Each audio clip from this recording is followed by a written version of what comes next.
ایازان شیر کے اندر جو روسی لشکر تھا وہ اس امید پر شیر کے اندر مستعد تھا کہ جنہیں منگول پسیل پر حملہ آور ہونے کی کوشش کریں گے تو وہ اپنا دفاع کریں گے اور منگولوں کو پسیل کے اندر داخل ہونے کی جسارت نہیں کرنے دیں گے۔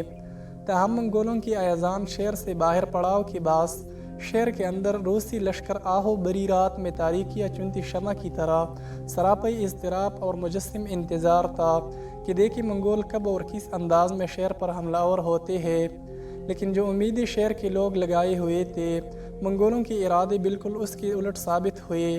ایازان میں جو روسی لشکر تھا وہ یہ امید لگائے ہوئے تھا کہ منگول شیر کی پسیل کے کسی ایک یا دو دروازوں سے داخل ہوں گے، لہٰذا وہ اپنا دفاع کریں گے۔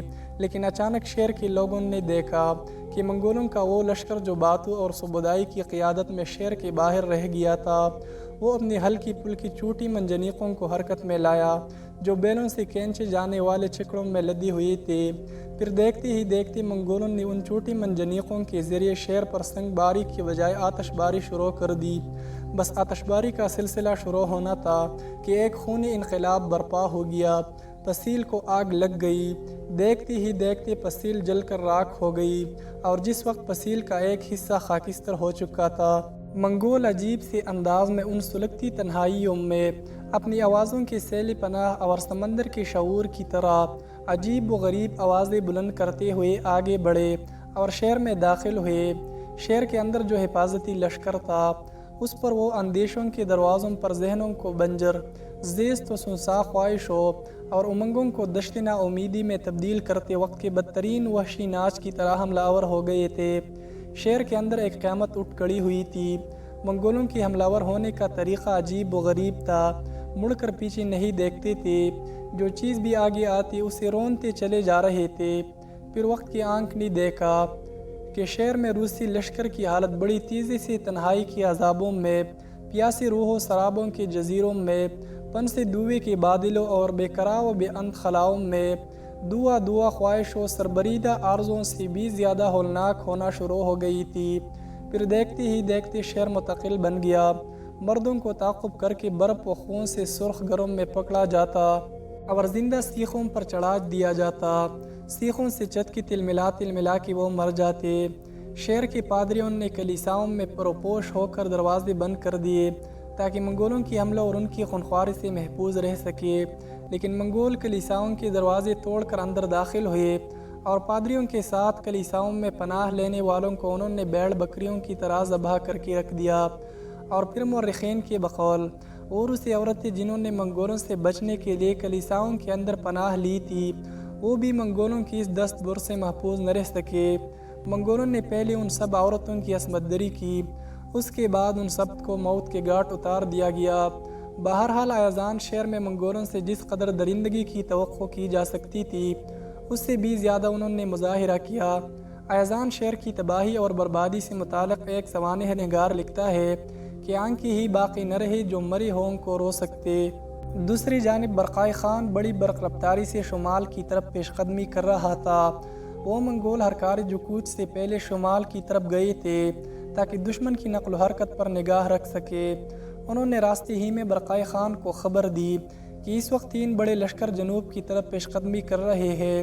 ایک دریائے ڈان کی طرف سے آ رہا تھا، دوسرا دریائے نیپر کے شمالی حصوں سے اور تیسرا دریائے ڈان اور دریائے نیپر کے درمیان جو وسیع اور دور تک پہلی سطح مرتفع تھی اس کے بیچ میں پڑاؤ کیے ہوئے تھا اور متحرک نہیں تھا۔ جہاں برقائے خان کو یہ اطلاع ملی تھوڑی دیر تک اس نے وہاں اپنے لشکر کو روکے رکھا تھا، پھر اپنے سارے سالاروں سے صلاح و مشورہ کرنے کے بعد یہ طے پایا کہ برقائے خان اپنے حصے کے لشکر کو مزید 3 حصوں میں تقسیم کرے۔ یہ بھی فیصلہ ہوا کہ ایک حصہ چنگیز خان کے پوتے منگو خان کی سرکردگی میں رہے اور دوسرا حصہ منگولوں میں نووارد خریم بن مخروم کے حوالے کیا جائے جو اب پوری طرح منگولوں کے جنگی طریقوں سے آگاہ اور واقف ہو چکا تھا، اور تیسرا حصہ برقائے خان کے پاس رہے۔ اب مزید یہ بھی طے پایا کہ منگو خان اپنے حصے کے لشکر کو لے کر دریائے ڈان کے کنارے کے ساتھ شمال کی طرف بڑھے اور جو لشکر دریائے ڈان کے کنارے جنوب کا رخ کر رہے ہیں اس سے نپٹے۔ خریم بن مخروم کے ذمے یہ کام لگایا گیا کہ وہ دریائے نیپر کے کنارے شمال کا رخ کرے اور جنوب کی طرف پیش قدمی کرنے والے دشمنوں پر ضرب لگائے۔ باشکیری اور کرغیزوں کے علاوہ منگولوں کے لشکر میں جو قیچاق، گرجستانی اور مگیار تھے انہیں خریم بن مقروم کی سرکردگی میں دیا گیا۔ باشکیری سردار کوچمان کرغیزوں کا سردار گوچلک خریم بن مقروم کے ساتھ کیے گئے تھے۔ دوسری جانب جو لشکر منگو خان کی سرکردگی میں دیا گیا تھا اس میں نامور منگول سردار کشلئی خان کو رکھا گیا تھا، جبکہ برقائی خان نے اپنے ساتھ بہترین سالار اور اپنے دست راست تورائے خان کو رکھ لیا تھا۔ سب سے پہلے دریائے ڈان کے انتہائی شمالی علاقوں میں منگو خان کی طرف سے کارروائی کی ابتدا کی گئی۔ شمال کی طرف سے آنے والا روسیوں کا لشکر دریائے ڈان کے کنارے منگو خان کے لشکر پر حملہ آور ہوا۔ یہ بڑا زوردار حملہ تھا جو روسیوں نے ڈان کے کنارے منگو خان اور اس کے لشکریوں پر کیا تھا، پر دیکھتے ہی دیکھتے منگو خان بھی سنبھل گیا۔ جوابی کارروائی کرتے ہوئے وہ روسیوں پر چشم و نظر کو شکستہ، بدن زخم اور وجود سے بے نیاز کر دینے والے انداز میں حملہ آور ہو گیا تھا۔ منگول رات سے مشابہ آوازیں بلند کرتے، چیختے چلاتے ہوئے زوال و پناہ تاری کر دینے والے بربادی کی لامتناہی پرچائیوں کی طرح روسیوں پر چانا شروع ہو گئے تھے۔ بہت جلد دریائے ڈان کے کنارے وقت کی آنکھ نے دیکھا کہ بڑی تیزی سے روسیوں کی حالت منگولوں کے مقابلے میں خوابوں کی بے ربطی، مقہور و مجبور پیاسی، روحوں کی پیاس اور نفس مجہول سی دل فگار ہونا شروع ہو گئی تھی۔ یہاں تک کہ منگولوں کے مقابلے میں روسیوں کو بدترین شکست کا سامنا کرنا پڑا اور وہ دریائے ڈان کے جن شمالی حصوں کی طرف سے آئے تھے انہی کی طرف بھاگے۔ منگو خان نے اپنے لشکر کے ساتھ خوفناک انداز میں ان کا تعاقب کیا تھا۔ ان کی طاقت اور قوت کو کچلنے کے بعد اور جو کچھ ان کے بھاگنے کے بعد منگو خان کے ہاتھ لگا وہ سب کچھ سمیٹتے ہوئے اس سطح مرتفع کا رخ کیا تھا جہاں برقائی خان اپنے لشکر کے ساتھ پڑاؤ کیا ہوا تھا۔ ادھر دریائے نیپر کے کنارے بھی ایسا ہی عمل دہرایا گیا تھا۔ روسیوں نے دریائے نیپر کے کنارے خریم بن مقروم کوچمان اور گوچلک کے لشکر پر انتہائی خوفناک انداز میں حملہ کیا تھا۔ اس موقع پر کم عمر ہونے کے باوجود خریم بن مقروم نے بہترین جنگی ممارست کا مظاہرہ کیا۔ منگول ہرکاروں نے جب یہ خبر دی کہ تھوڑا سا آگے دریائے نیپر کے کنارے روسی بڑی تیزی سے حملہ آور ہونے کے لیے جنوب کا رخ کر رہے ہیں، تب خریم بن مقروم نے اپنے لشکر کو وہاں روک دیا تھا۔ جس قدر لشکر اس کے ساتھ تھا اسے دو حصوں میں تقسیم کر دیا گیا۔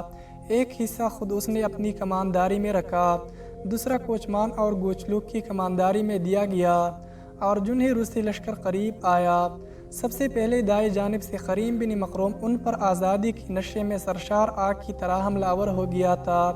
خریم بن مقروم کے ساتھ ہی ساتھ کوچمان اور گوچلک نے بھی اپنی کارروائی کی ابتدا بہترین انداز میں کی اور وہ بھی روسیوں کے لشکر پر ٹوٹ پڑے تھے۔ دریائے نیپر کے کنارے یوں دونوں لشکریوں کے ٹکرانے کے باعث موت ہر شے کو ضبط کے آنچلوں سے نکال کر خود ناآشنا کرنے لگی تھی۔ میدان جنگ کے اندر وقت کی بدترین عقوبت گاہیں، کرب و جا کے مضمرات، خون کو چاٹتی خواہش اور حلقہ در حلقہ قضاء کے بے عکس مناظر اپنا رنگ دکھانے لگے تھے۔ ایسا لگتا تھا جیسے لشکریوں، تلواروں اور ڈالوں کی بپری صداؤں کے اندر نفرتوں اور عقوبت بری کشمکش چاروں طرف سے جاری ساری ہو گئی ہو۔ دریائے نیپر کے کنارے آنے والا روسی لشکر بھی زیادہ دیر تک مزاحمت نہ کر سکا۔ ایک طرف سے خریم بن مقروم اور دوسری طرف سے کوچمان اور گوچلک کے حملوں نے روسیوں کو ہلا کر رکھ دیا تھا۔ بڑی تیزی سے ان کی حالت خزاں کے زرد آنچلوں میں رقص کرتی تاریکیوں اور ہامتی زیست کے بھیانک کھنڈرات سے بھی زیادہ بدتر ہونا شروع ہو گئی تھی۔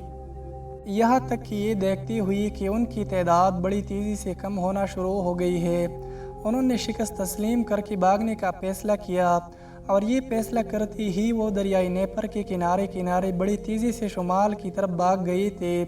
خریم بن مقروم، کوچمان اور گوچلک دریائے نیپر کے کنارے اپنا پڑاؤ قائم کرنے کے بعد چند میل آگے جا کر روسیوں سے ٹکرائے تھے۔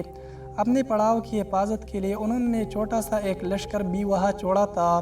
پیچھے چھوڑنے والوں میں قریز بن مقروم بھی تھا، اس لیے کہ منگولوں اور ان کے ساتھ کام کرنے والے قبائل کا یہ معمول تھا کہ وہ اپنے خاندان کے سارے افراد کو اپنے ساتھ رکھتے تھے۔